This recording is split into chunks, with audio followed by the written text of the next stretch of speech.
Que mantengan sus preguntas. Yo les voy a dar un tiempo como a las 45, porque ¿qué pasa? Cuando se hacen las preguntas, y a mí me gusta que se pregunten, pero este tema es un tema que es complejo y yo quiero primero presentar las bases y después, si usted tiene una pregunta, escríbala y yo voy a darles tiempo a las 45 más o menos para responder cualquier pregunta. A no ser que sea una pregunta que es muy urgente, en el momento tiene que ser hecha, ok, lo entiendo, comprendo, no voy a decirle que no, ok. Bien, nos quedamos la semana pasada, creo que les comenté, si alguien me puede alcanzar, hermano Alirio, un café, un tinto, como dicen los colombianos, ¿no? Nos quedamos la semana pasada, si yo puedo mover esto, puedo mover un poco. La semana, y estaba el audio un poco, ¿ustedes escuchan bien el audio de los martes? Perfecto, se oye. ¿Sí? Ok, bien, perfecto. No, las quejas. ¿Ah? Las quejas. Felizmente que Felizmente. se escucha bien. ¿No se escucha bien? Felizmente que se escucha bien. Que sí se escucha. Hermano, el don del humor no es uno de los carismas del espíritu suyo. Bien, estábamos hablando de que cómo era, porque nos quedamos, bueno, primeramente, antes de, estoy como Cantinflas, estoy cantinfleando. Yo les voy a presentar una interpretación, bueno, no una, les voy a presentar todas las interpretaciones posibles que existen de este texto. ¿Por qué es importante aprender todas estas interpretaciones? Porque usted va a lidiar allá afuera en el mundo, cuando usted esté presentando el Evangelio, cuando esté haciendo apologética, no sé si usted es una apologeta por allá afuera, pero me imagino que tenemos que dar, dice, razón, ¿no?, de la fe que hay en nosotros. Cuando le presentemos defensa a nuestra fe, dice el apóstol Pedro. Entonces yo le voy a presentar todas las diferentes posibles explicaciones que hay, ¿okay? Les voy a dejar saber también cuál es la perspectiva mía, dónde es que yo caigo, y también les voy a presentar lo que ha sido la interpretación tradicional de los padres de la iglesia, etc. Y en estas cuestiones les digo que es importante mantener, yo digo que cordura, porque a veces los cristianos, como la cuestión, por ejemplo, de cuestiones escatológicas, hay divisiones en la iglesia que son completamente innecesarias, que no son cuestiones de una doctrina específica en sí. En cuanto a la interpretación de estos primeros pasajes de Génesis, ha habido divergentes interpretaciones. Estoy hablando dentro de la ortodoxia. Yo no estoy hablando de los herejes o de los darwinistas o de aquellos que quieren forzar doctrinas del mundo en el texto bíblico. No estoy hablando de eso. Estoy hablando de personajes como Ireneo, estoy hablando de Agustín, estoy hablando de Aquino, de otros grandes teólogos de la fe cristiana que han mantenido la ortodoxia y sin embargo han tenido diferentes puntos de vista en cuanto a esto. Está también un grupo de teólogos que se llama los teólogos de la vía negativa o los teólogos apofáticos, ¿no? Orígenes, por ejemplo, que es un personaje bastante interesante en la historia de la iglesia, porque Orígenes, si algo no podemos culparle a Orígenes, era de no ser un literalista en cuanto a vida. Tenía ideas bastante raras, como le digo, tenía una gran influencia de Platón. Yo Orígenes muchas cosas lo mastico, pero no es ¿cómo se llama? Un padre de la iglesia que necesariamente me traga. Ustedes no saben probablemente ni quién era Orígenes, pero ok, no importa, eso me lo estoy diciendo yo mismo. A veces yo hablo solo. Literalmente, eso es literalmente. Porque Orígenes, por ejemplo, interpretaba ese pasaje cuando el Señor dice que algunos se hacen eunucos por el reino del cielo. Él interpretó aquello como un mandato a hacerse eunuco y fue y se castró, ¿no? Porque así interpretaba el Escritura. Con eso le he querido dejar para dónde vienen las perspectivas de que ha habido una gran divergencia en la forma de interpretar los textos. Primer punto que yo quiero hacer es que Dios nos está hablando en el libro de Génesis de algo que simplemente no podemos comprender. Ni usted ni yo, la persona que me diga que puede entender cómo fueron hechos los cielos y la tierra, o usted tiene una psicosis severa y necesita tratamiento, o ínfulas de grandeza, usted se cree que es Dios. Solamente Dios puede entender cómo fueron hechos los cielos y la tierra. Esto lo podemos nosotros entender como una aproximación, lo que el Señor nos ha revelado. Por tanto, tenemos que entenderlo con cordura, con humildad, con mansedumbre, porque eso es algo que al final de la cuenta no podemos entender. De hecho, el apóstol Pablo nos dice que ahora vemos por un espejo oscuramente, dice que ahora dice, algún día entenderé como fui conocido, algún día conoceré como fui conocido, pero ahora no. ¿Okay? Y de hecho yo me atrevo a decir que incluso en el cielo no vamos a entender cómo el Señor Creador hizo los cielos y de la tierra. Porque, además citando a Agustín, si comprendis, no es Deus. Si lo pudiéramos entender, no fuera Dios. Si usted puede entender cómo se hicieron los cielos y la tierra, entonces usted tiene la mente de Dios, que produjo los cielos y la tierra. Y no creo que ninguno de nosotros aquí llegaríamos a tanto, ¿no? Y muy pocos allá afuera en el mundo llegarían a semejante cosa, ¿no? Ni siquiera el enemigo creo que se atreva a tanto. Bien. Dice, en el principio creó Dios los cielos y la tierra estaba desordenada y vacía, y las tinieblas estaban sobre la faz del abismo, y el Espíritu de Dios se movía sobre la faz de las aguas. Y aquí hay varias cosas que tenemos que ver. Algunos interpretan tratando de unir o esposar la cosmología moderna con lo que el texto de la Escritura nos estaba hablando.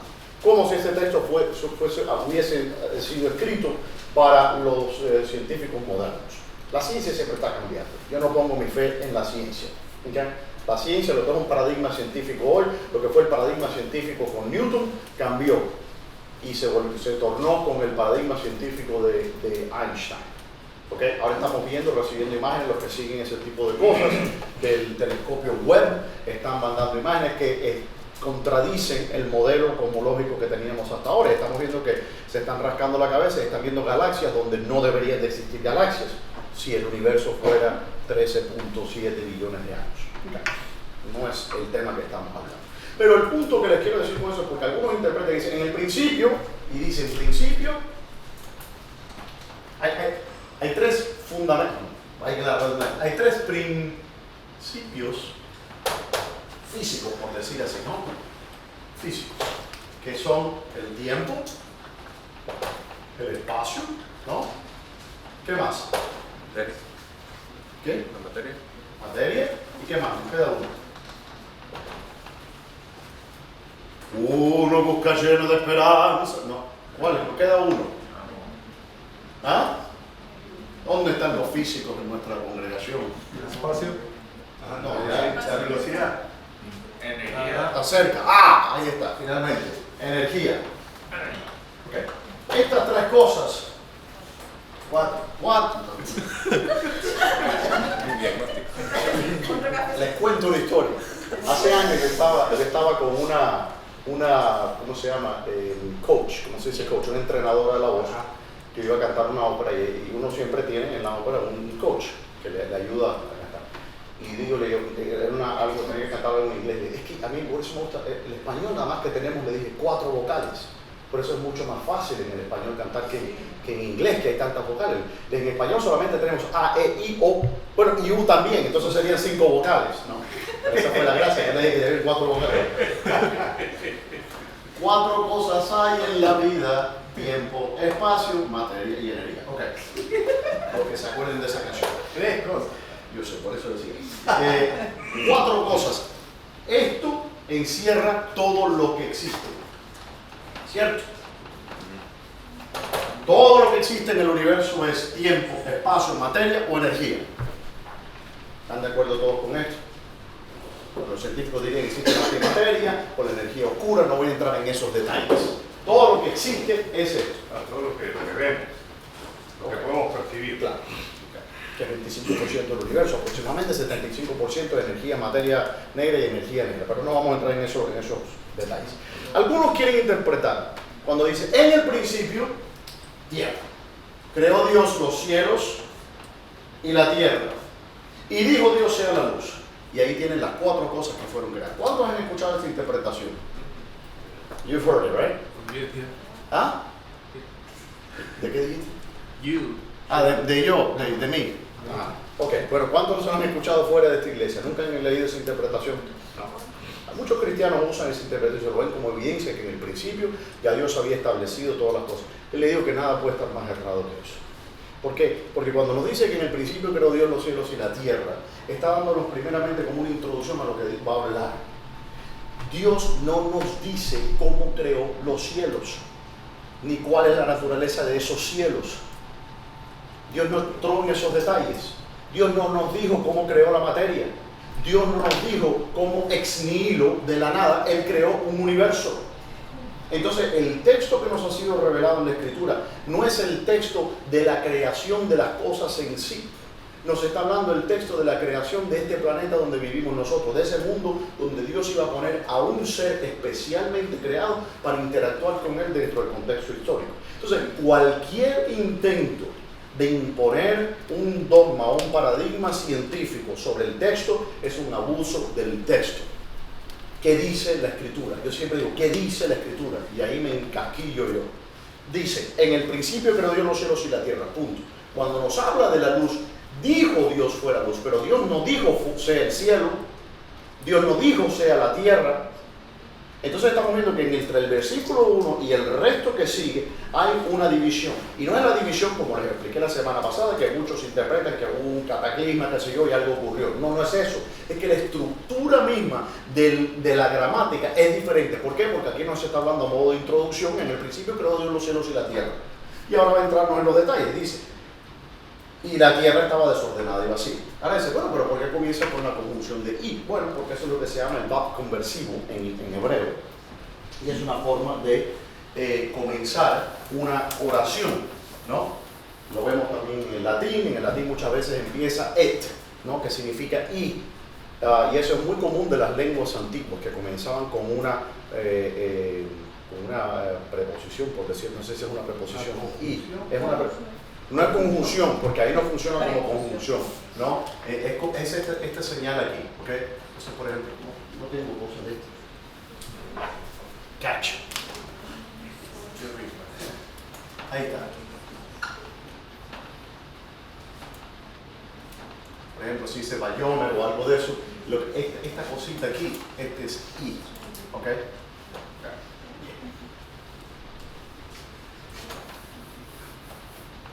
Bien. Dice entonces, si la tierra estaba desordenada y las tinieblas estaban sobre la faz del abismo y el Espíritu de Dios se movía sobre la faz de las aguas. Agustín habla de esto cuando en su libro muy famoso, si lo quieren buscar, Génesis.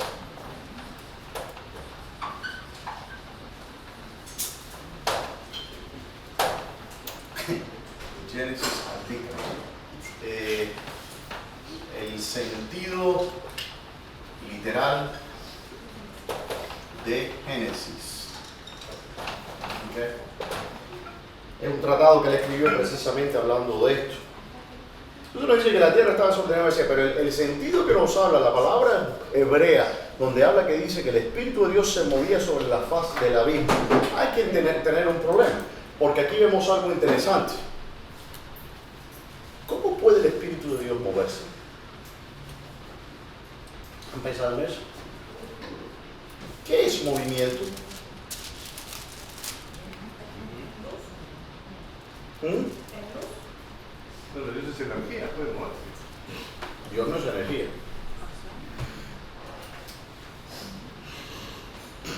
Es el autor de la energía, pero Dios no es energía. ¿Qué es el problema? How can God move? How can the Spirit move? ¿Qué es movimiento? ¿Alguien me puede decir qué es movimiento? Acción. ¿Qué es acción? Está dándome una palabra por otra. ¿Qué es? Descríbeme lo que es movimiento. Movimiento es el acto en el cual uno desplaza un objeto. Hermanos, todos ustedes fueron a la escuela cuando aprendieron, ¿verdad? Aprendieron mal. O esto, o poner aquí, o cheleritas, como quiere decir, es qué cosa. Distancia sobre el tiempo. Yo les voy a mostrar ahora, ojos, a lo mejor no aprendieron esto en cuarto grado, pero se lo voy a enseñar ahora. Miren lo que es el movimiento. Miren. ¿Qué estoy haciendo? Moviendo, estoy moviendo. ¿Qué significa este movimiento? Distancia sobre tiempo. ¿Cuánto tiempo me llevo? Eso es movimiento. La pregunta que le hago. Sí, pero se puede mover estacionariamente también. ¿Cómo? Explíqueme eso, estoy interesado en esa idea. Estacionariamente, si es así, se está moviendo. Bueno, pero aquí no creo que el Espíritu Santo estaba haciendo así. ¿No? El movimiento es un desplazamiento. Entonces, ahora, obviamente, tenemos que entender esto en un sentido no físico. ¿Estarían de acuerdo conmigo en decir eso? Es de velocidad. ¿Por qué razón tenemos que entender que no es un desplazamiento del Espíritu Santo? Porque es que está en todos lados, es imposible que Dios se mueva. ¿A dónde se está moviendo? ¿A dónde huiré de tu presencia? Aunque subiera mi estrado sobre los cielos, allí estás tú. Antes que bajara lo más profundo del Seol, allí estás tú. Porque es que Una hermana me preguntó, creo que fue usted, hermana, me preguntó hace unos días, y yo le dije, no hermana, no es que Dios está en todas partes, es que todas las partes están en Dios. Todo lo que existe, existe en cuanto a que está en la mente de Dios. Hay un pensamiento teológico que perdura hasta nuestros tiempos. Algunos han negado de él, pero no entiendo con qué sentido. Es que Dios, hay una cosa que se llama la creación activa, es una creación continua, creación continua. ¿Qué significa? Que Dios continúa sosteniendo la creación. ¿Ok? Porque si Dios dejara de pensar, por decir así, en la creación, dejaría de existir. Todo lo que existe, existe porque Dios está activamente produciendo su existencia. Es imposible que algo exista independientemente de Dios. Ahora la pregunta volvemos, ¿cómo puede el Espíritu Santo de Dios moverse? Pero el texto en hebreo nos da una indicación que no aparece en ninguno de los otros idiomas. Y es Agustín dice esto es una interpretación de Agustín, en el libro que yo le mencioné. Él menciona y dice que el Espíritu Santo se movía. El texto dice en hebreo, la palabra, mejor dicho, se refiere más, pero la palabra es un texto también, se refiere más bien a qué cosa, a que Dios estaba, dice, como incubando. Es la misma palabra que se usa para dar a entender cuando una gallina está posada sobre los huevos, incubándolos. Entonces vemos que el Espíritu Santo se movía sobre la faz del abismo, sobre las aguas. Era como que el Espíritu Santo estaba incubando. Esa es la interpretación que le da Agustín basado en el texto hebreo. Tiene sentido para mí qué es lo que estaba ocurriendo, porque vamos a ver algo milagroso que ocurre en ese momento. De la misma manera que vimos que en el bautismo el cristiano es sellado por el Espíritu Santo y recibe una nueva vida, en el credo de Nicea, cuando se estipuló aquellos dogmas que dice creo en Dios Padre Todopoderoso, creador de los cielos y de la tierra, y en Jesucristo su único Hijo, creo en un Espíritu Santo, Señor y dador de vida. De hecho, sea de paso, estamos celebrando el 1700 aniversario, para los que siguen esas cosas, los historiadores en la congregación, estamos celebrando el 1700 aniversario del Concilio de Nicea que se celebró entre mayo y agosto del año 325. Ahí le doy ese dato para los que estén interesados en eso, cuando tengan la próxima vez una cena, una conversación con alguien. ¿Sabía usted que estamos celebrando y así usted suena inteligente cuando esté con sus amistades? 1700 años. Ok. Entonces vemos que aquí está el Espíritu Santo como que incubando sobre la tierra. Obviamente no está hablando de un movimiento físico. Tal no puede existir. ¿Y por qué no puede ser un movimiento físico, pastor? Usted me dirá, porque la Biblia dice literalmente que se estaba moviendo. Ajá. Ok. ¿Quién dijo ajá? Bueno, no, mentira. ¿Cómo se atreve a contradecir? ¿Por qué no podemos pensar que es un movimiento físico? Si dice movimiento. A ver, Alirio. Porque hasta ese entonces aún no se había concluido la creación y Dios es espíritu. No, porque ese espíritu, ¿cómo me va a hablar usted del movimiento del Espíritu Santo? Cuando hablamos de que el Espíritu Santo cayó sobre los creyentes que estaban en el aposento alto. ¿Cómo que cayó? ¿Dónde estaba? ¿Arriba? ¿Dónde queda arriba? ¿Entienden lo que les estoy hablando, hermanos? Pero no hay otra manera de darle a entender a una criatura de carne y hueso con un cerebro lleno de neuronas y sinapsis, ¿cómo va a entender lo que estaba ocurriendo en la creación? Si usted tiene que decir que el Espíritu Santo no se estaba moviendo, pero algo estaba haciendo el Espíritu Santo, a mí me gusta una forma, porque yo les di la explicación de la preescolar, no preescolar, primaria, la explicación de primaria de lo que es el movimiento. Pero el movimiento en realidad tiene una explicación, una definición más sofisticada. Y que lo estudiamos después cuando estamos en la secundaria, estamos estudiando los primeros cursos en física. No sé, en Cuba se enseñaba en el 7º grado, no sé en los países de ustedes cuándo se enseñaba física. Alguien se movió por allá afuera. El espíritu. ¿Quién me puede explicar? ¿Se acuerdan de lo que estamos hablando? ¿Quién sabe lo que es energía en potencia? Energía potencial. ¿Alguien ha escuchado de eso? Potential energy. ¿Quién ha escuchado de energía potencial? ¿Quién me puede decir qué es lo que es? Nadie. En física, cuando usted estudia lo que se llama la mecánica clásica, hay una cosa que se llama, you never heard of potential energy? No? You graduated high school? You don't have to talk. Making a point. Jonathan, son 2 días de hoy. A ver, aquí, ojos. La energía que se genera un objeto moverse. Está cerca. No es al objeto moverse, ¿En Bagdad? pero estás cerquita. Porque te acabaste de graduar. Por eso lo tienes fresquito. El muchacho se nos graduó el viernes. ¿Viernes, no? Ajá, felicidades. Tenemos que ver este domingo. Vamos a ver las damas, por favor, encárguense de hacer me miran así las damas. Claro, si eso está en los artículos de nuestra constitución, que las hermanas tienen que encargarse de eso. Hacerle un bochinche o algo a este muchacho por su graduación. ¿Eh?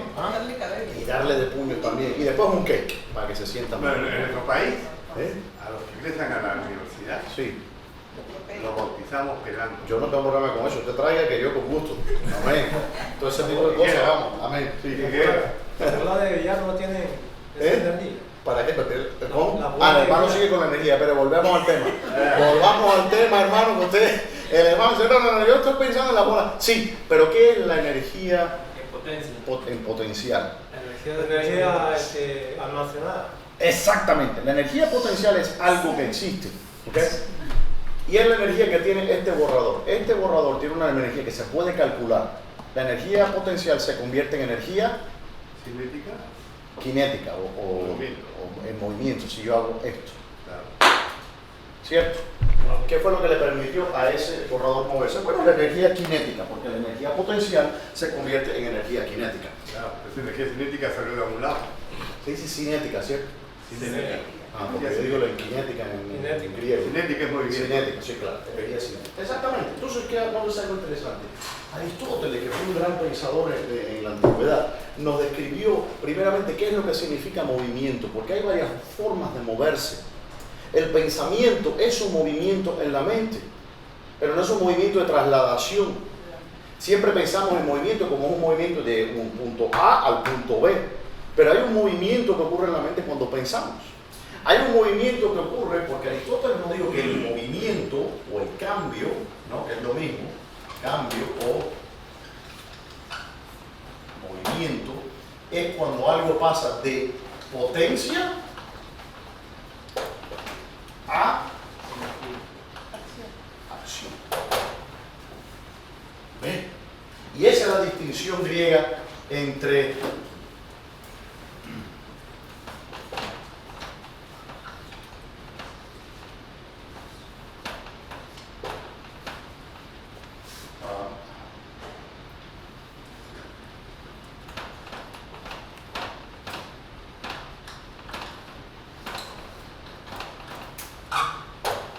energía y dinamis. De ahí viene la palabra nuestra, dinámica. Dinamo. Sí, escribiremos bien. Dinámica. Energía es lo que llamaríamos nosotros energía potencial. Y dinámica es la energía que se pone en acción. Y Aristóteles decía que el cambio de potencia a acción es lo que nosotros llamamos movimiento. Cuando usted está pensando, por ejemplo, que usted tiene algo que usted ignora y de repente ahora hace su investigación y ahora entiende aquello, hubo un cambio en la mente, hubo un movimiento de ignorancia a conocimiento. Ese cambio es un movimiento, porque usted pasó de potencia a acción. ¿Entienden eso que estamos hablando? ¿Sí? Yo lo entiendo. ¿Quién lo entiende? Dijo. ¿Usted lo entendió? Un problema con esto. Eso se refiere a todas las cosas que han sido creadas. Pero los teólogos nos han dicho que Dios es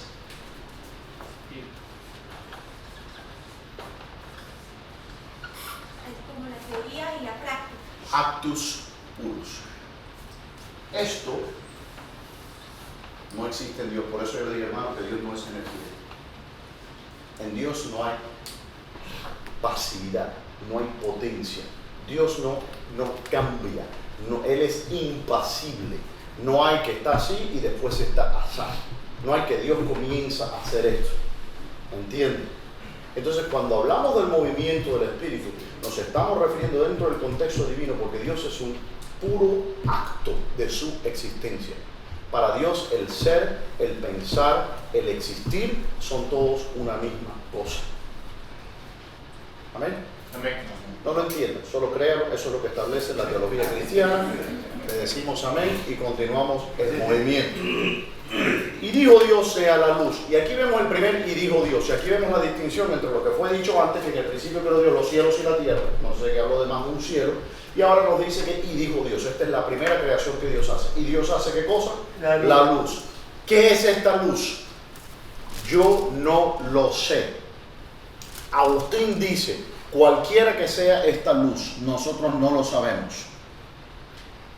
Los padres de la iglesia pensaban que cuando hablaba de la luz se estaba refiriendo a la creación de ¿qué? De seres espirituales, es decir, a la creación de los ángeles, a la creación angelical. Yo tengo aquí una Biblia que es muy buena, que me regaló el pastor Ismael, y esta Biblia es como una especie de glosa, ¿no? Tenía que haber traído mi glosa también para leerle algunas cosas.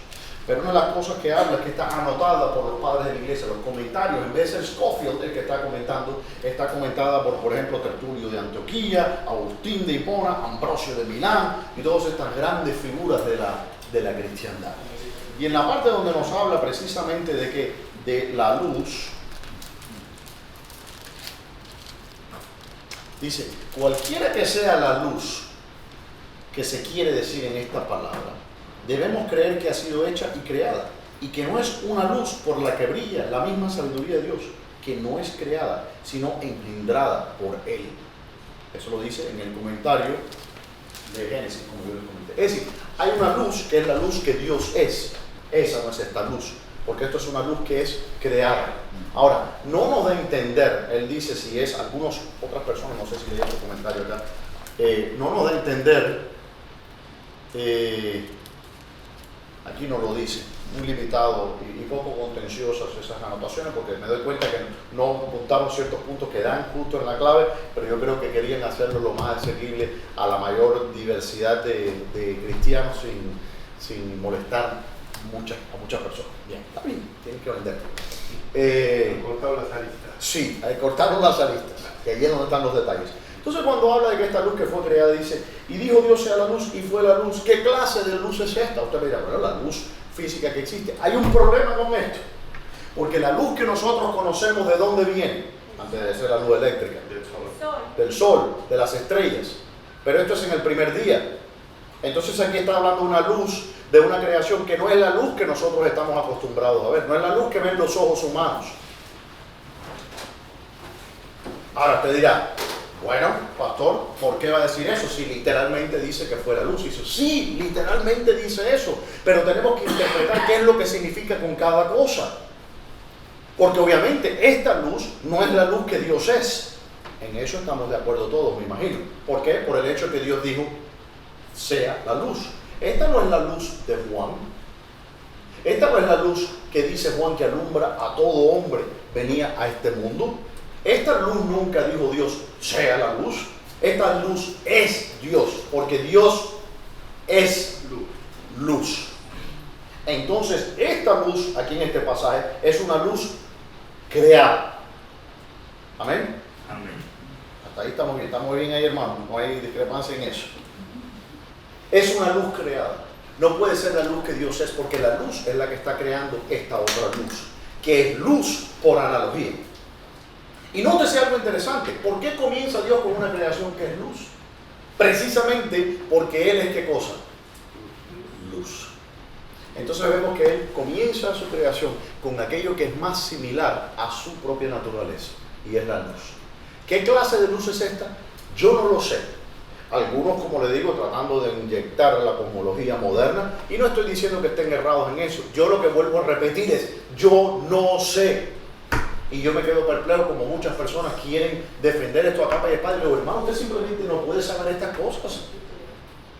Pues yo lo creo. Yo creo que Dios creó todas las cosas, todo, lo visible y lo invisible. Todas las cosas, y todo lo creó para un fin perfecto. Ahora yo no entiendo los detalles. Y si usted cree que lo entienda, venga y por favor venga a mi casa y explíquemelo. Porque yo no. Bien. Y dijo Dios a la luz. Y vio Dios que la luz era buena y separó la luz de las tinieblas. ¿Qué significa que Dios separó la luz de las tinieblas? ¿Lo puedo entender en un sentido teológico? ¿Lo puedo entender en un sentido poético? No puedo entenderlo en un sentido físico. ¿Qué significa que separó la luz de las tinieblas? ¿Se separó de dónde? que la separó de dónde, y qué es lo que estaba alumbrado y cómo se dividió eso, porque para mí las tinieblas es qué cosa, una sombra. ¿Qué significa eso? Significa que en esto, después les voy a dar una de las interpretaciones. Primeramente estamos sentando bases para que usted vaya entendiendo cuáles son las definiciones con las que vamos a estar trabajando, ¿ok? Porque es importante, si usted no entiende lo que significa tiempo, si usted no entiende lo que significa agua o movimiento o este tipo de cosas, en este sentido no va a entender el resto de la estructura del. ¿Por qué? Porque va a inyectar sus propios prejuicios en el texto. Y eso lo hacemos todo. Eso lo hago yo, eso lo hace usted no se impune a eso. Y usted viene con el sesgo de hace 21 siglos, de comentarios, de cultura, etcétera, etcétera, etcétera. Como decía el rey y yo. No sé si saben lo que estoy hablando, pero bueno. Bueno, al final esto es informativo, porque no lo vamos a entender. Nunca. Esas son cosas que uno tiene que decir amén. No hay que rompernos el cerebro tratando de pero entender. lo hacemos, Claro, es la cosa. así es. Dice, y llamó Dios a la luz día y a las tinieblas llamó noche. Y fue la tarde y la mañana, que dice, un día. Ese tema estábamos hablando con acá el diácono Valcárcel antes de comenzar y estamos hablando de la naturaleza de un día. Porque yo les dije al principio, creo que les comenté en la primera clase, que yo soy un interpretador literalista de la Escritura. Hay una manera de entender esto de una manera alegórica. Orígenes entendía esto de una manera alegórica. Aquino y Agustín hasta cierto punto lo entendía de una manera alegórica y decía, pero no era que estaban imponiendo eso, sino que decían que el texto mismo nos daba las pautas de cómo esto tenía que ser interpretado. De la misma manera, por ejemplo, vemos en el libro de Apocalipsis, ¿sí, hermano? No, simplemente que hay una parte de la Escritura que dice que para Dios un día es como 1000 años y 1000 años como un día. Sí. Entonces, nosotros no sabemos. Está bien, hermana. La hermana lo toca, siempre la esposa nos ha dado Sí. esa ayuda idónea. Voy a sentar junto al diácono. ¿Siente? ¿Siente? Ay. Amén. Dice. Sí, y dice, y llamó Dios a la luz día. Ahora vemos interesante, porque aquí es lo que yo le comentaba ese texto, hermano, cuando usted me preguntó la semana pasada. Y dice, y llamó Dios a la luz día y a la tiniebla llamó noche. Y fue la tarde y la mañana un día. Pero aquí vemos que la palabra día está siendo usada en dos formas diferentes. Una, para nombrar una sustancia. ¿Qué cosa? La luz. A la luz la llama Dios día. Pero ahí no son 24 horas, es una sustancia. ¿Cierto? Y al día fue la tarde y la mañana lo llamó también un día. Ahora la pregunta que le hago a usted, ¿qué es una tarde? Ya está menguando el día. Una tarde, mi definición, no sé usted la que usted tenga, un país libre, soberano, independiente, libertad de expresión, en la segunda enmienda de la Constitución le permite a usted libertad de expresión. Pero para mí, la primera, Nos permite hablar. la segunda es cierto, ¿no? Es que piensa la que yo tengo, yo soy, gracias hermano, ve, aquí tenemos hermanos constitucionalistas y ahí está el otro hermano también constitucionalista, casi me saca la constitución y me tira por la cabeza. Discúlpeme, mea culpa. Ya, ok. Bien. Entonces es la primera. ¿Qué es la primera? La primera enmienda, libertad de expresión. La segunda es la libertad de defender la primera. La pregunta que le hago, cuando esa bola de fuego que usted ve todos los días salir por allá, y esa sí camina todo hasta ponerse por el otro lado, eso se llama tarde, de acuerdo a lo que yo entiendo. ¿Cómo puede hablar de una manera coherente de mañana y tarde cuando aquello que produce la mañana y la tarde no ha sido creado? No lo sé. No lo entiendo. Entiendo que Dios está poniendo ciertas pautas. Los rabinos comentan en la antigüedad que esto se estaba refiriendo, volviendo ya a las pautas en el que el Señor les estaba describiendo a los judíos la manera en cómo mantener las leyes. Y ellos no estaban tan preocupados con el orden de las cosas, si eran 24 horas o si eran tanto. Eso viene más con la especulación filosófica, que es más bien el pan diario de los primeros cristianos y de los gentiles en sí. Esas no eran las preocupaciones de los judíos. De hecho, hay un libro que yo le recomiendo si usted quiere leérselo, si no tiene nada mejor que hacer, un sábado por la mañana, bueno, después usted vaya a evangelizar, obviamente. Pero bueno, vamos a decir que usted llegue a su casa, no tiene nada mejor que hacer, y se puede, se llama el libro... No, un día que... Dijo mi amada, muertos, no me acuerdo ese. Me acordé.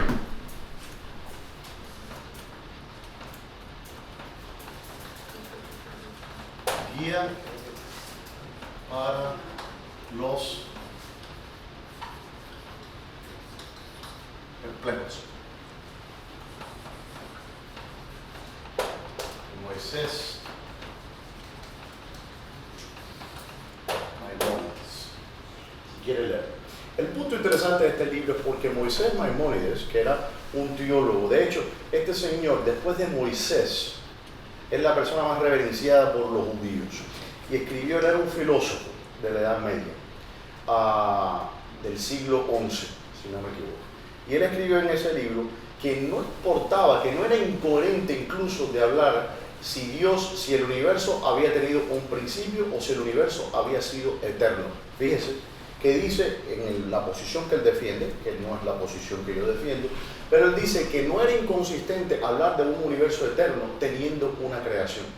De la misma manera que no era inconsistente decir que el universo tuvo un principio en la creación. Es decir, si el universo ha existido siempre, eternamente, o no, ambos eran consistentes con la noción de la divinidad, etc. Bien, Maimónides. Moisés Maimónides, la guía para los perplejos. Dice, y fue la luz, y vio Dios que la luz era buena, y separó Dios la luz de las tinieblas. Y llamó Dios a la luz día y a las tinieblas llamó noche. Fue la tarde y la mañana, que dice, un día. ¿Por qué razón a mí me parece que decir que fue un día de 24 horas me parece que es simplemente sacar más del texto que lo que el texto me está diciendo? Es por las cuestiones que yo les mencioné anteriormente. Una, que las razones por las cuales nosotros nombramos un día de 24 horas es precisamente porque existen aquellos marcadores temporales que nos permiten decir si esto tiene 24 horas o no. Y eso con inexactitud. Segunda, porque la palabra día, ¿okay?, es ambigua en el uso en el texto. Algunos me dicen, sí, pero no es ambigua aquí. Y les estoy mostrando que sí. Si lo convenzo o no, ya esos son otros 20 pesos. Les voy a leer simplemente aquí, dice, en Isaías, no me tienen que seguir, pero en Isaías 13, versículo 9, me vino solamente ahora. Dice, he aquí, el día de Jehová viene, terrible y de indignación y ardor e ira, para convertir la tierra en soledad y traer de ella a los pecadores. Y la pregunta que yo me hago, ¿ese día tiene 24 horas? Y la razón por la que yo hago esa pregunta es porque nos parece una pregunta absurda preguntarme si el día del Señor, el día de Jehová terrible, tiene 24 horas. Lo que no entiendo es por qué la insistencia en que tiene que tener 24 horas. Y les voy a decir la razón. Porque muchos cristianos piensan que si dicen, no, es que yo creo que esto, ellos han creado como estas pautas las cuales describen su capacidad de creer a Dios en contra del modelo alternativo científico. ¿Entienden lo que les digo? Es decir, que aquellos que no creen que son literalmente 24 horas, aunque el texto no me dice eso, que aquellos que no creen esto simplemente no son cristianos de una fe suficientemente fuerte. Y yo les voy a decir aquí, en este punto, cuál es mi postura. Yo creo que cuando Dios creó los cielos y la tierra, los creó de una manera simultánea. Que Dios creó toda la existencia de toda la creación, desde el principio hasta el fin, el alfa y el omega, así. Y para Él obviamente no tomó tiempo, porque la creación no fue hecha en tiempo. El tiempo no existía. Solamente podemos hablar de tiempo, espacio, materia, todo eso. Solamente podemos hablar de tiempo de una manera coherente dentro de una situación temporal, que es el universo. No podemos hablar de tiempo fuera de la creación. Eso no tiene sentido. Dios no existe en el tiempo. ¿Por qué? Porque si Dios existiese en el tiempo entonces es coeterno con Dios. Por tanto, el tiempo es Dios. Y estaríamos creyendo no en un solo Dios, sino en dos dioses. Los griegos tenían esa noción del dios Cronos, que era uno de los dioses que estuvo al principio y destruyó al dios Urano, que era su hijo. O fue al revés. No, su padre. A su padre, al padre. Entonces, lo que quiero mostrarles con esto es cuando estamos hablando de una situación temporal, no estamos hablando desde el punto de vista de Dios. Porque si decimos que este día tuvo 24 horas, y yo les pregunto, ¿desde qué perspectiva? ¿24 horas para Dios? ¿Tiene sentido preguntarnos que esto tuvo 24 horas para Dios, que es el único ser que existe, que está presente en este momento en la creación? ¿Cómo podemos hablar de eso de una forma coherente? Yo no lo entiendo. No lo entiendo. A lo mejor usted me puede aclarar en qué manera podemos hablar de la divinidad existiendo en el tiempo. De hecho, Newton, que era un devoto cristiano, pensaba que el tiempo es absoluto. ¿Y qué significaba que el tiempo era absoluto? Newton pensaba que Dios crea al universo en tiempo. ¿Entienden la diferencia? Es decir, que el tiempo estaba transcurriendo hasta que Dios dijo, vamos a hacer el universo. Agustín y fue la primera persona en hablar de esto de una manera, coherente, o más detallada. Agustín dice en su libro La ciudad de Dios, otro libro que si quieren leerse, ese sí se lo recomiendo más que el de Maimónides, no sé cuántos se lo han leído. Ciudad de Dios, muchas cosas que estoy en desacuerdo, pero es un libro que ha sido, Agustín se escribe así, no creo, ni sé. O lleva una U ahí. No. Okay. Ahí está, entonces aquí. Y él nos dice que el tiempo y el espacio tuvieron un inicio en común. Debía haber traído ese texto conmigo. Que tuvieron un inicio en común. Es decir, que cuando Dios crea el universo, Él crea el tiempo y el espacio simultáneamente. No es que el tiempo existía y después Dios en un momento específico decidió crear el universo. No, sino que no podemos hablar de una manera coherente sobre tiempo si no es después de la creación. ¿Entienden hasta ahí lo que estamos hablando o no entienden? Lo veo con cara que no entienden. Yo me inclino más a pensar de que todo fue creado en un abrir y cerrar de ojos. Esa es la posición de Agustín. Agustín considera que Dios creó todo el principio y el fin del universo simultáneamente. Entonces cuando nos está hablando, y esta es la posición de él creía literalmente en el texto, en la interpretación literaria. Sin embargo, no a la forma moderna. Él insistía en que lo que estamos viendo en Génesis, en estos textos de Génesis, no es una cronología, sino simplemente una manera de darnos a entender una cosa que estaba supra la inteligencia humana para que nosotros pudiéramos comprender. Un lenguaje más asequible. Un lenguaje más asequible.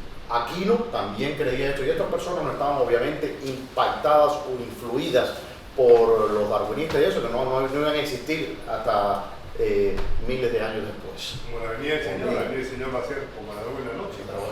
Y en un abrir y cerrar de ojos seremos juzgados. Claro. No va a tomarse días, ni meses, ni años. Bueno, el Señor que un abrir y cerrar de ojos, todos vamos a ser juzgados. No decimos para decir, Señor, yo no pude hacer esto, todos los millones y millones de... El contexto del tiempo, Agustín fue la primera persona hasta llegar. Yo voy a hablarles aquí la semana pasada les pregunté que cuántos habían escuchado hablar del Big Bang Theory, la teoría del Big Bang. Por levantar la mano. ¿Qué opinan ustedes? A ver, unas opiniones así. ¿Qué opinan de ustedes? Lo que usted está explicando es como si fuera el Big Bang. Lo que usted explica es como si fuera el Big Bang, entonces, que lo creó así, como dice lo del Big Bang. ¿Qué dicen los del Big Bang? Que se creó así una explosión. ¿Una explosión? Entonces, lo mismo como que yo no creo así. Ellos tenían razón, entonces. Yo no creo. ¿Quién más? A ver. No, porque Sí. ellos no creen que fue Dios. No, yo no creo que fue. Espera, hermano, levanten las manitos, a ver, así como en el jueguito. Se necesita más fe para creer que destrucción creó la tierra que un creador creó la tierra del mundo. Ok. Necesita más fe para creer que la destrucción creó la tierra. ¿Quién más tiene otra opinión? No, porque Dios lo fue militar. Es lo que yo puedo decir. ¿Quién más? Levantar la mano a todo el mundo, ahora nadie quiere hablar. Pues nunca- ¿Dónde está Dios? cuando les pido que hablen, no hablen. Y después, a ver, digo usted. Bueno, según lo que yo entiendo del Big Bang Theory, eso es que los científicos piensan que en la galaxia se estrellaron planetas y Aunque puede. Eso- eso provocó que se hicieran las cosas. Fumista. No dice eso. Sobre la No, porque consecuencia supuestamente no se perfecta hace de una explosión absurda. O sea, se Ok. comunica. No, pero de la nada, ellos dicen que Según de la ellos, para nada. mí es absurda. Les voy a explicar un poco. Y después les voy a decir dónde está Dios. Y les voy a decir de dónde viene la palabra Big Bang. Y les voy a mostrar también cómo todos nosotros, no todos nosotros, la mayoría de los cristianos, les han vendido esta teoría como si fuera una teoría que se opone a la fe cristiana. Y lo opuesto es la realidad. Les voy a decir por qué. Un señor que se llamaba Alfred Hoyle. Este señor murió en el año 1965. Un físico, ganador del premio Nobel, muy famoso. El señor este creía en lo que se llama estado, estoy traduciendo del inglés, estado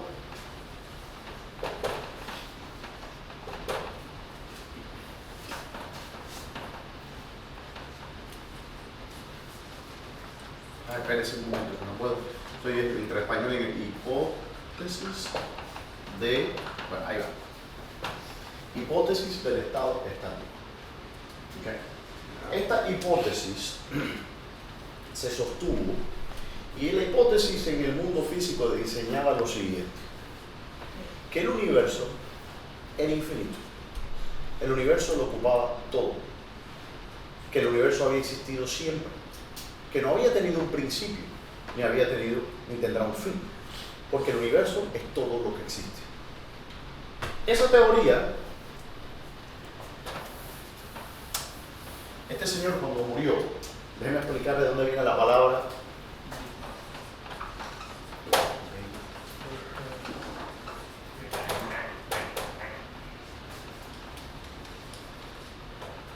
Estoy preguntándome quién va a donar plumones nuevos para la iglesia. Catch. Este pequeño. Cada vez nos queda uno. Vamos a ver. Y hay unos pequeños si quieres. ¿Eh? Hay unos pequeños. No, pero ese es permanente. Muchacho. Bien. Este señor murió en el año 65 y este señor era ateo. Y él fue el que le puso el nombre a la teoría del Big Bang, el Gran Bang o la gran explosión. Y él dijo, cito, le dijo a un periodista, le dice: yo nunca voy a aceptar esta intromisión católica en el mundo de la cosmología. Es como si Dios hubiese dicho ¡bang! Y de repente apareció el universo. Y apareció entonces después, obviamente, en la impresa, en la prensa el otro día, Hoyle, Big Bang Theory, ¿no? Quien le puso el nombre del Big Bang Theory a la teoría no fueron los cristianos, fue un ateo. Y ese ateo murió negando la evidencia contundente de que el universo tuvo un principio. Yo me hizo con eso. Y le estoy dando, no le estoy diciendo que usted tiene que creer el Big Bang y no creerlo. No me interesa eso. Simplemente que si usted va a rechazar algo, usted tiene que entender qué es lo que está rechazando. Y no rechazar algo porque alguien le dijo que esto era malo, que sí. No hubo ninguna explosión, dicho sea de paso. El Big Bang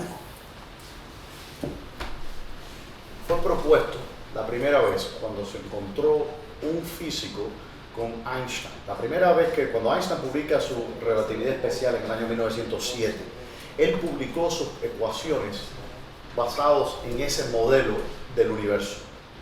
Y él después, cuando él la publica en la republicación en el 1916, él tiene que cambiar las ecuaciones para poder aceptar la evidencia nueva que estaba entrando. La persona que inventó, por decir así, la teoría del Big Bang se llamaba Lemaitre. Y Lemaitre era un sacerdote católico, que también era físico. Entonces aquí estamos viendo que la teoría del Big Bang no fue propuesta por un ateo, fue propuesta por una persona que creía en Dios. No estoy entrando en las cuestiones dogmáticas de la Iglesia Católica, pero estoy hablando de una persona que creía que el universo había tenido un principio. Cuando él le presenta sus documentos a Einstein, Einstein responde y dice: Lemaitre, dice, eres un excelente metafísico, pero eres un horrible físico. Hasta que la evidencia vino a pesar contundentemente a que el universo había tenido, por supuesto, un principio. Y es lo que se llama la radiación de trasfondo o la radiación de microondas. La radiación de microondas que existe en todo el universo son los vestigios que quedaron después de la explosión, que no fue una explosión. Lo que enseña la teoría es que de una singularidad que es cero, espacio y tiempo, de ahí salió todo el universo. Y de repente los cielos y la tierra fueron expandidos y se expandieron. Eso es todo lo que existe. Eso es lo que propone la teoría. La teoría es consistente con un modelo creacionista. Hay muchos cristianos que creen en la teoría del Big Bang, cosmólogos cristianos que aceptan la teoría. Yo no voy a entrar en los detalles de por si debemos creerlo o no creerlo. Obviamente eso es algo que es muy complejo y me parece que es contraproducente entrar en esos detalles. Lo que sí vemos en la Escritura es que el Señor es el creador de los cielos y de la tierra, y que en el principio Él dijo: sea la luz. ¿Qué significa esta luz? Pueden ser, como dicen los cristianos de los primeros siglos, se estaba refiriendo a la creación de los ángeles, o se estaba refiriendo también a una creación prototípica, y Agustín también habla de esto, lo vamos a ver un poco más adelante cuando habla, y Agustín propone una teoría. Recuerden una cosa, hermano, yo no le estoy diciendo mi posición todavía, le estoy enseñando simplemente las diferentes posturas interpretativas que existen. Agustín enseñaba lo que era la teoría ejemplar. ¿Okay? Y vamos a entrar después en más detalle de eso. Porque la Escritura que nos dice que, y esto fue el día en que Dios creó, dice, y toda hierba antes que fuese en la tierra. Dice, y Agustín interpreta ese texto como queriendo decir que lo primero que vemos en el Génesis capítulo 1 es una creación ejemplar, es decir, que Dios creó la idea o el plano de lo que Él iba a poner en efecto después cuando Él creó los cielos y la tierra. Entonces lo que estamos viendo es no una descripción de la creación en sí, sino una descripción de los planos de la creación. ¿Okay? Esta es la postura de Agustín. Dice: Dios que la luz era buena y separó Dios la luz de tinieblas. Y llamó Dios a la luz día y a las tinieblas llamó noche. Y fue la tarde y la mañana un día. Aquí vemos el doble uso de la palabra día. Luego dijo Dios: haya expansión en medio de las aguas que separe las aguas de las aguas. E hizo Dios la expansión. Y separó las aguas que estaban debajo de la expansión de las aguas que estaban sobre la expansión. Y fue así. Y llamó Dios a la expansión cielos. Y fue la tarde y la mañana el segundo día. Sin embargo, Dios solamente hizo una expansión. ¿Por qué la llama entonces cielos? ¿Por qué? No, me le pregunto a usted cómo me pregunta. ¿Por qué le llama Dios cielos? Entonces, cuando está hablando de la expansión, hay dos perspectivas que nosotros podemos tomar en cuanto a la creación. Una es como si nosotros estuviéramos asumiendo, y la mayoría de los cristianos, los lectores cuando leen esto, están asumiendo la perspectiva divina, como si ellos estuvieran al lado del Señor observando cómo Dios está haciendo los cielos y la tierra. Hay otros intérpretes, a mí me parece que con gran sabiduría, asumen una perspectiva de un observador que está sobre la tierra, mirando desde adentro. Bueno, me parece que esa es la mejor perspectiva, porque es la única que podemos asumir de una manera coherente. Yo no creo que pueda yo asumir cómo era la perspectiva divina mirando hacia afuera, como si hubiera un mirar hacia afuera. ¿Entienden? Porque esta perspectiva, primera que le expliqué, asume que existe un espacio en el cual Dios está creando este otro espacio que es la creación.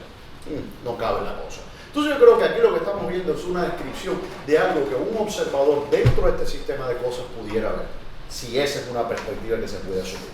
Dios crea y hace una separación de las aguas que hay encima de la tierra y de las aguas que hay debajo de la tierra. Llamo Dios a la expansión. ¿Cierto? Arriba de los cielos hay agua. Bueno, hay muchas formas de entender esto, nuevamente, y hay muchos intérpretes cristianos que le dan diferentes interpretaciones. ¿Qué significa eso? Estamos hablando de las nubes, estamos hablando de ¿qué otras aguas? Por ejemplo, hay alrededor del sistema solar, hay una capa Se está refiriendo a la atmósfera. de agua, hay que ver, pues dice cielos, ¿no? Entonces vamos a ver, si estamos pensando en términos ya cósmicos, si estamos tratando de visualizar, y no creo que es lo que estaba tratando de mostrarnos el autor de la Escritura, si estamos tratando de visualizar, usted va a ver que existe una nube que se llama la nube de, creo que se escribe así, Oort, que fue el científico que lo descubrió. Y esa nube es una capa de hielo. ¿Okay? Los cometas, usted sabe que los cometas están hechos mayoritariamente de agua. Y los cometas ocurren cuando hay un desbalance gravitacional, que es uno de estos trozos de hielo que andan flotando, caen dentro de la órbita del Sol, y entonces usted ve el cometa Halley, el cometa lo que fuera, ¿no? Pero hay una nube de agua alrededor del sistema solar, que se llama la nube de Oort, si no me equivoco. Check me up on that, on cloud, the Oort cloud. Yo creo que se escribe O-2-O-R-T, okay, la nube de Oort. Y es una nube. ¿Estaba refiriéndose Dios a la separación de la atmósfera y la nube de Oort? No lo sé. Lo ignoro. A veces especulo cuando estoy tratando de pensar en estas cosas y digo, ¿cómo es posible que Dios lo haya hecho de esta manera? Yo no lo sé. Bien. Lo que sí sabemos es que Dios creó una atmósfera donde el ser humano iba a vivir. Dios está creando dentro de este contexto de esta creación, está creando un mundo habitable. ¿Para qué? Para una persona que iba a ser. Dios está creando, ¿qué cosa? Un templo para sí, para Él vivir en la creación que Él estaba haciendo. Estaba incubando. Estaba incubando, efectivamente, lo que Él estaba incubando. Dice, y llamó Dios a la expansión cielos y fue la tarde y la mañana del segundo día. Dijo también Dios, júntense las aguas que estaban debajo de los cielos en un lugar y descúbrase lo seco. Y fue así. Y llamó Dios a lo seco tierra, y la reunión de las aguas llamó mares. Y vio Dios que era bueno. Ahora, cuando dice descúbrase en un lugar, no significa que la tierra estaba nada más que en un solo lugar, sino estaba refiriendo nuevamente lo que el texto nos establece, que se descubre en su lugar, es decir, en un lugar único la tierra, y en otro lugar el mar, donde no haya que el mar venga y cubra la tierra cuando quiera, etcétera, sino que había una tierra firme, ¿no? Que Dios comience entonces a traer un orden, una estructura, un lugar para el ser que él iba a crear. Y dice, y llamó a la reunión de los mares, de las aguas mares, y vio Dios que era bueno. Después dijo Dios, produzca la tierra hierba verde, hierba que dé semilla, árbol que dé fruto según su género, que su semilla esté en él sobre la tierra. Y fue así. Nótese algo interesante. ¿Qué dice Dios? Dios le da la orden ¿a qué? A la tierra. ¿Y qué es lo que produce la hierba? ¿Qué es lo que produce la hierba o las plantas? Es la tierra. Al revés, ¿no? ¿Eh? La tierra. Sí, la tierra es la que produce la hierba, claro. Entonces, aquí vemos algo interesante, porque vemos también, esto lo vamos a ver después cuando Él crea los animales. Vemos que el Señor, ¿qué hace? Produce, le da la orden a la tierra, y la tierra entonces produce hierba. Aquí estamos viendo una forma más sofisticada, una descripción más sofisticada de lo que es la creación. Dios no se sentó a hacer modelitos de las diferentes plantas como una persona. A veces las damas que hacen flores. El otro día vi unas flores tejidas que una hermana hizo preciosas. No es que Dios se sentó y creó así el mundo, no, sino que Dios creó un sistema de cosas, que Dios creó leyes y después Dios le ordena por el poder de su fuerza. ¿Y qué es lo que ocurre? Produce. Yo tengo una anotación aquí que tengo en mi Biblia sobre el versículo 2, que me parece que es, y vamos a terminar, que me parece que es puntual leerla aquí. Dice: la tierra desordenada y vacía, es decir, la materia, no es otra cosa sino el vientre en sentido comparativo, meter en griego, que es fecundado por el lobo. La creación del hombre, del sexo masculino y femenino, además que existen dos sexos, es una reflexión del acto de la creación. La sexualidad humana es, por tanto, una expresión tangible del misterio de la creación. Nótese algo interesante. La palabra madre o mater, que viene del latín, o mater en griego, viene de la misma raíz que la palabra materia. Y nosotros decimos madre a la mujer. ¿Por qué? Porque es de la mujer de la cual el hombre saca la materia, ¿no? De la cual forma nuestro ser, por decir así. Entonces, en un sentido comparativo, si usted mira que es y esto no es mi propia interpretación, estoy hablando aquí también, aquí no habló de eso, Agustín habló de eso, como el logos ese es el que fecunda la materia, y entonces la tierra da a luz, ¿qué cosa? Vida. Que la palabra de Dios es hablada y fecunda entonces, ¿qué cosa? A la tierra, la cual produce, ¿qué cosa? Hierba, produce vida. De la misma manera que cuando Dios crea al hombre y a la mujer, crea dos sexos. ¿Y qué ocurre en la unión del hombre y la mujer? Bueno, que la vida surge de esa unión. ¿Por qué? Porque es un acto, es un misterio. Cuando el hombre se une con una mujer, algo ocurre que es una recreación del acto de la creación. Y por eso es que Satanás lo odia tanto. ¿Por qué? Porque la santidad, el poder creativo de Dios se manifiesta en la unión del esposo y la esposa. Constantemente. Es una regresión. Y Dios lo quiso crear así. ¿Por qué? Porque eso manifiesta. Dios podía ver que no, una creación que sea como las bacterias, simplemente por, ¿cómo se llama esto? Cuando la bacteria se mitosis o lo que fuera, como meiosis. No, pero Dios lo quiso crear, que el hombre se reprodujera por reproducción sexual, porque eso refleja aún más la naturaleza divina. Bien, vamos a terminar hasta ahí porque hemos hablado mucho, pero bueno, el tema es contundente. Ahora, preguntas rapidito. ¿No hay preguntas? Sí. Oh. ¿Cuántos cielos hay? 7. ¿Qué? 7. Muchos cristianos contestarían y dirían: hay 3 cielos, porque Pablo nos habla de que dice: conozco un hombre que no sé si en cuerpo o en visión, dice, ascendió al 3er cielo. Eso no significa que solamente hay 3 cielos, simplemente significa que Pablo ascendió al 3er cielo. Los judíos, o la tradición incluso de los cristianos, Ireneo también habla de eso, dice que había 7 rangos de cielo, por decir así, o 7 cielos.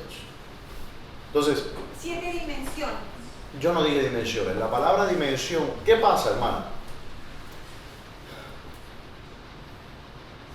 Porque el lenguaje que usamos para describir estas cosas ha sido tan... Por eso le digo, no podemos, hay que tener mucho cuidado cuando nosotros, los sesgos de nuestra cultura, de las influencias alrededor nuestro, influyen cómo vamos a interpretar la escritura.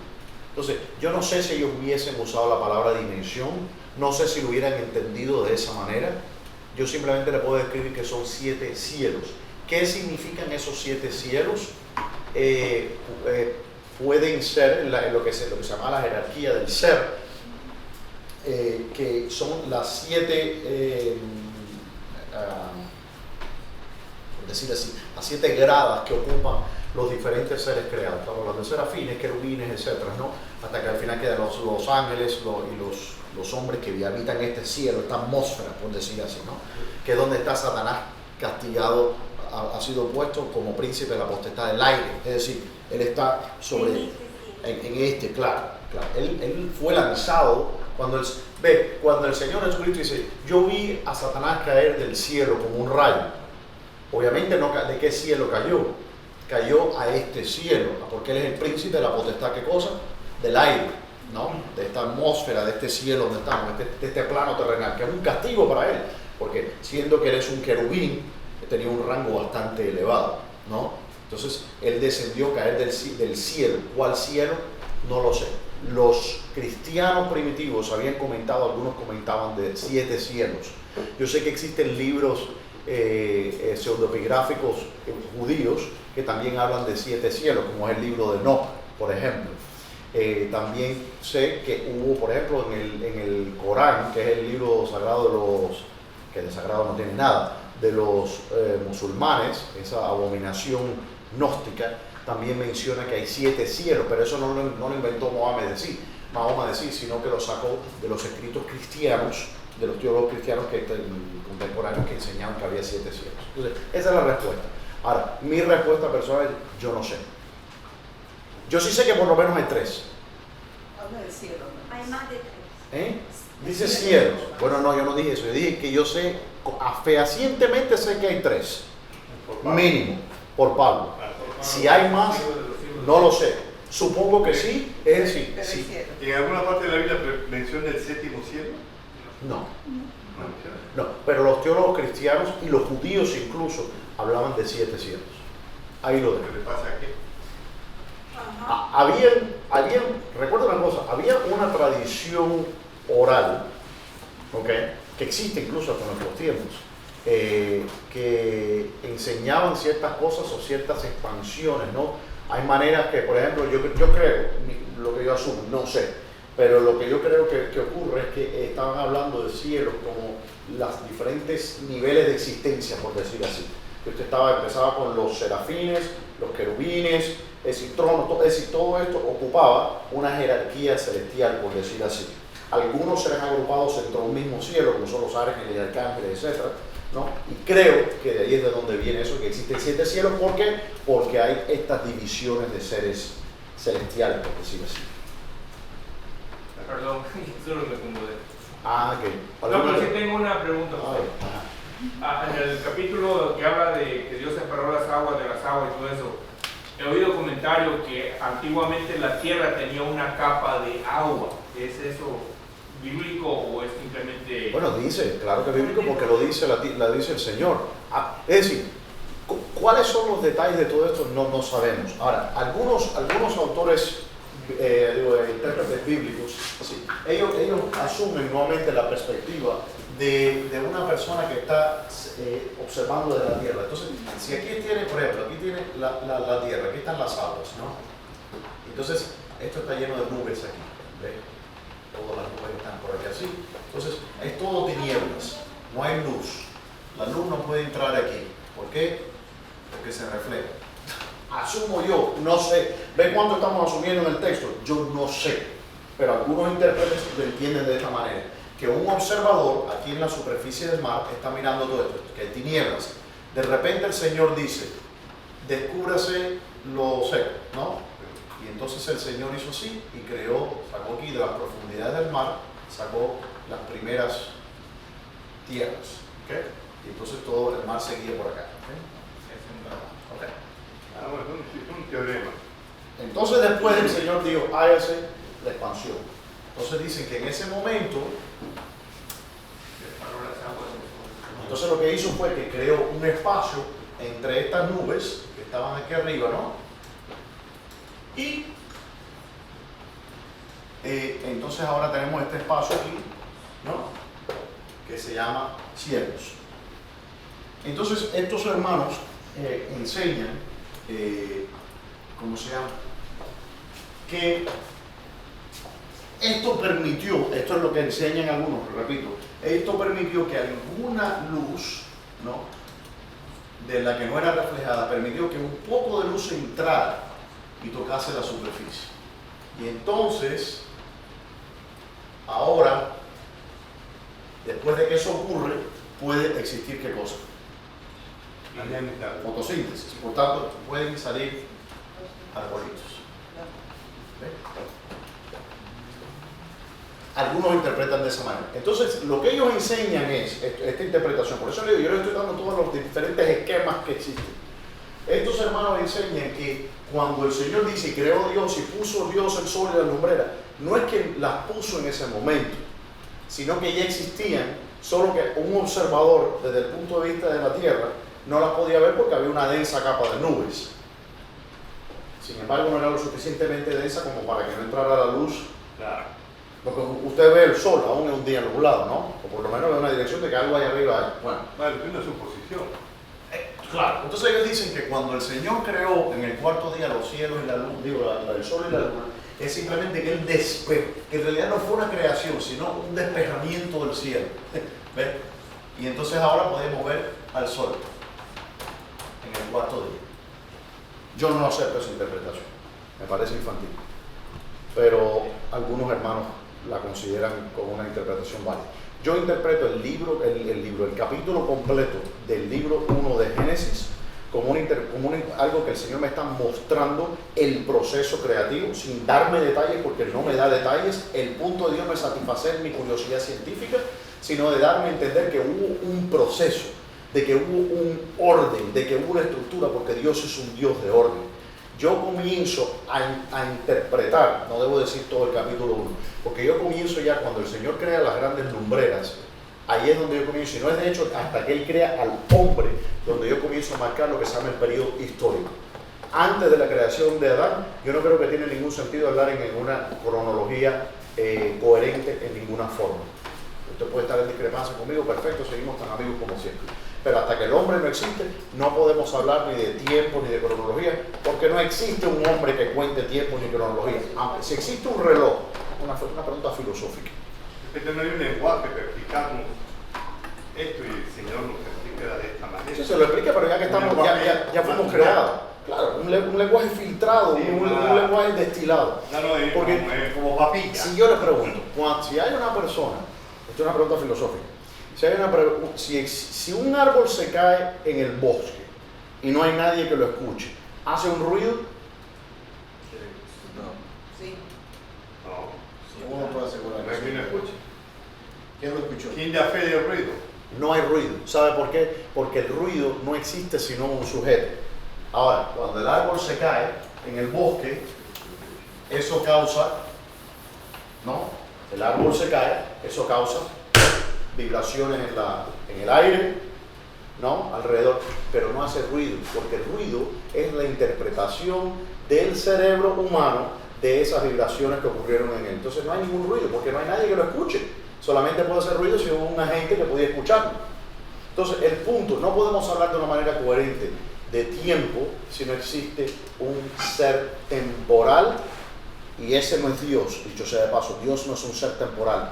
Hasta que Dios crea al hombre, no existe un ser temporal en toda la creación de Dios.